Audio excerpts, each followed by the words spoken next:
Remember back in the day when fidget toys were all the rage? It seemed like everyone had one. You could be walking down the street and hear the whirring sound of a spinner from a block away. It was the soundtrack of our generation. And let's not forget the cube. The cube was the OG of fidget devices. It had 6 sides, each with a different way to fidget. It was like a Rubik's Cube, but without the frustration of finding out that you're just not that smart. Boy, if you don't... With this cube, you could just fidget with it and let your mind wander. But then, just like that, they were gone. What happened? Did they spin so fast they just flew away? We may never know. Now I know what you're thinking. But dude, you can totally buy fidget spinners and cubes online. Yeah, you can, but it's just not the same. It's like buying a knockoff Rolex on a street corner. It may look like the real deal, but it's just not the same quality. You need that authentic fidget experience. While this may bring you a sweet dose of nostalgia, like it did for me, to some, this is a reminder of a dark time. Especially for this woman, Catherine Hettinger. Hettinger was the original inventor of the fidget spinner. She envisioned the fidget spinner decades ago as a way to entertain her 7-year-old daughter. That wins Parent of the Year award to me. But even as global sales of the gadget soar into the tens of millions and suppliers struggle to meet massive demand, Hettinger did not make a penny off her genius invention. Not a single penny.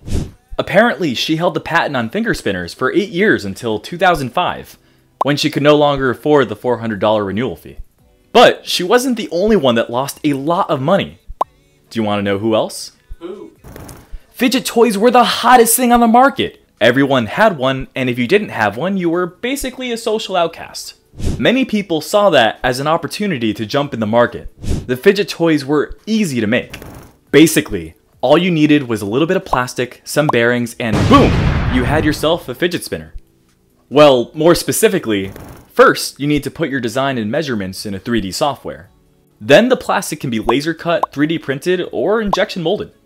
Lastly, the 4 ball bearings are pressed in and a cap is placed over the center bearing. Literally, that easy. People were making bank off these. And then came the market dropshipping and private labeling phase. That was a great opportunity to make some serious cash. I mean, you could get these things for pennies on the dollar from China, slap your own label on them, and sell them for a 500% markup. That sounds amazing. It was like printing money. But as you can imagine, the market became oversaturated. Everyone and their grandma was selling fidget spinners and cubes. And the worst part? People started to realize that they were just glorified toys. They didn't actually do anything to help with anxiety or stress. They were just a distraction. So the demand dropped off, and those who had invested heavily in the fidget spinner craze were left with boxes upon boxes of unsold merchandise. Reminds me of another market trend that came and went in 2015.